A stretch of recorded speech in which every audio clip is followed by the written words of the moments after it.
इस वीडियो में बात होगी बरसात के मौसम में बीमारियां कुछ ज़्यादा क्यों हो जाती हैं और उसके लिए प्रोबेबल सलूशन क्या है, समाधान क्या है।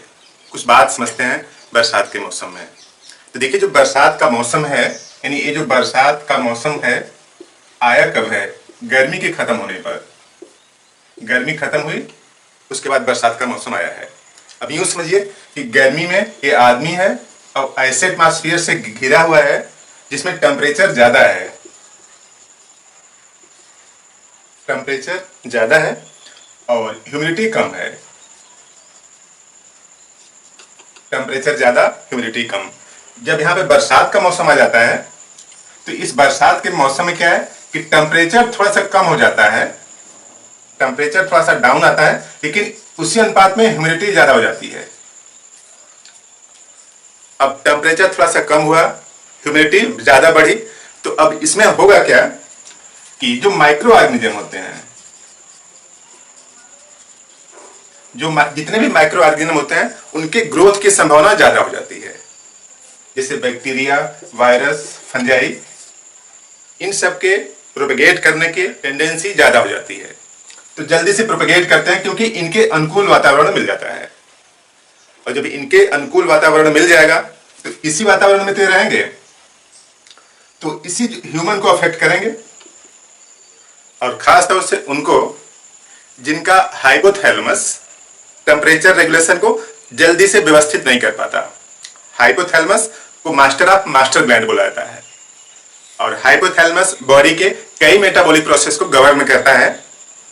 खास तौर से अगर इस रेफरेंस में देखें तो टेम्परेचर रेगुलेशन को, बॉडी के टेम्परेचर को एटमॉस्फेयर के टेम्परेचर से बैलेंस करते रहने के लिए रिस्पॉन्सिबल ऑर्गन जो है हाइपोथैलेमस है। तो जिनका हाइपोथैलेमस बैलेंस किया बॉडी के फंक्शन को, तो उन सबको तो बीमार होने की संभावना कम है। और जिनके हाइपोथैलेमस के रेगुलेशन में कुछ डिस्टरबेंस आया, उनके लिए कई बीमारियां उत्पन्न हो सकती हैं शरीर में। और जो सबसे कॉमन बीमारी अगर बात करें तो फोड़े फुंसी होने लगते हैं। कई लोगों के स्किन में फोड़े फुंसी जैसा आने लगता है। तो एक ने बॉयल या फिर पिंपल इस जैसा होने लगता है कई लोगों को बरसात के मौसम में। और दूसरे कैटेगरी के लोग हैं कि जिनको जो जॉइंट्स पेन,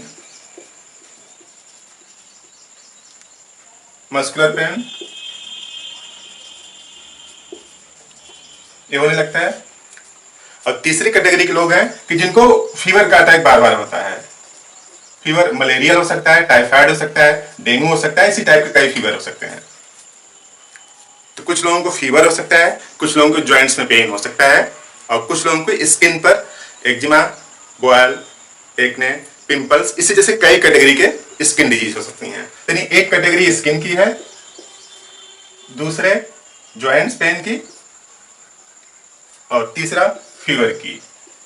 ये तीनों कैटेगरी के लिए अब एक ही दवा से तो काम होगा नहीं, तो होम्योपैथी में कई दवाइयां काम करेंगी इस सिचुएशन में। लेकिन खास तौर से बरसात के मौसम में जब ह्यूमिडिटी ज्यादा है, टेम्परेचर भी थोड़ा सा ज्यादा है, कम नहीं है, टेम्परेचर भी थोड़ा सा ज्यादा है, लेकिन गर्मी के तुलना में टेम्परेचर काफी कम है।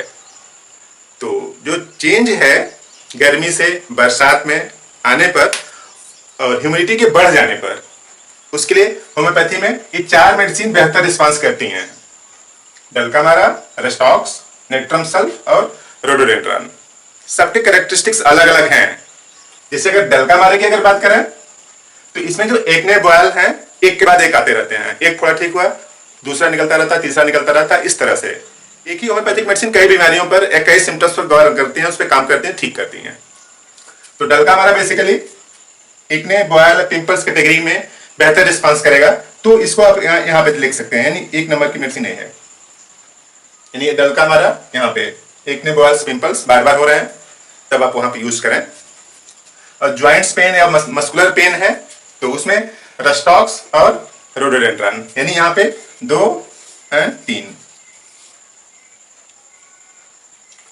तो जिनको ज्वाइंट्स में पेन हो रहा है, जैसे रेस्टॉक्स है, तो रेस्टॉक्स में खास फीचर्स क्या है कि जब रेस्ट में रहता है तब ज्यादा पेनफुल है। चलने फिरने से दर्द में थोड़ा सा कमी आ जाती है।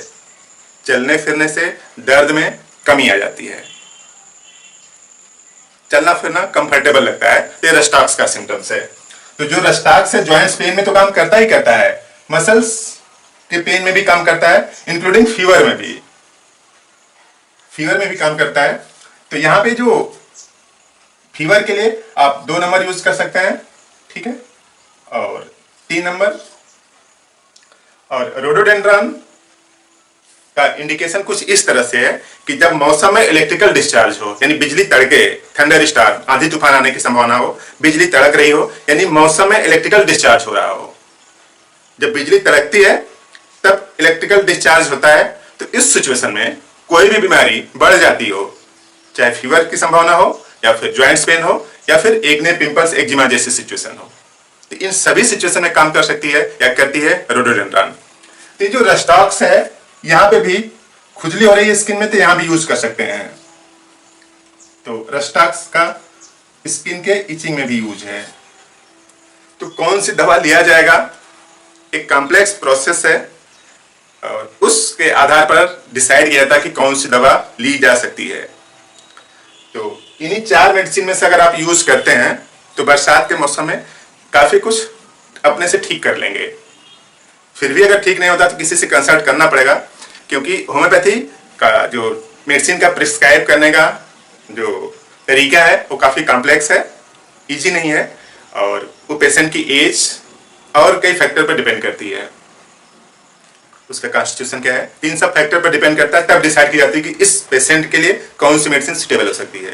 तो इन्हीं 4 में से किसी का यूज करके आप फीवर को भी सही कर सकते हैं और ज्वाइंट्स पेन को भी, या फिर स्किन में आने वाली डिजीज को।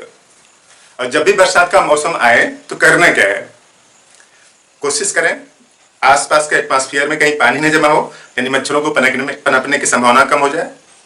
मच्छर न उत्पन्न हो तो डेंगू, मलेरिया जैसे फीवर होने की संभावना कम हो जाती है। मॉस्किटो रिपेलेंट का यूज करें जो मच्छर को दूर भगाते हो, या फिर सबसे बेहतर क्या है, मच्छरदानी यूज करें।